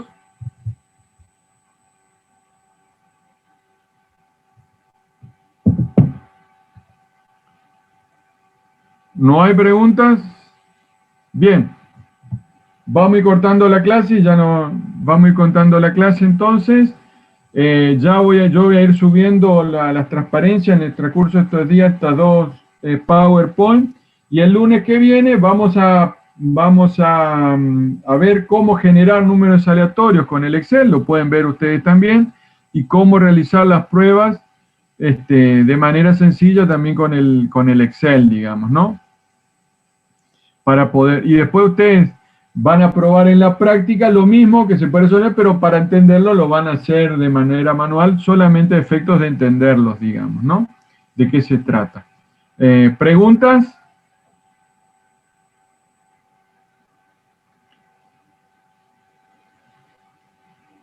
¿No han entendido nada entonces? Cuando no hay preguntas, pues no han entendido nada. Qué lástima. Bueno.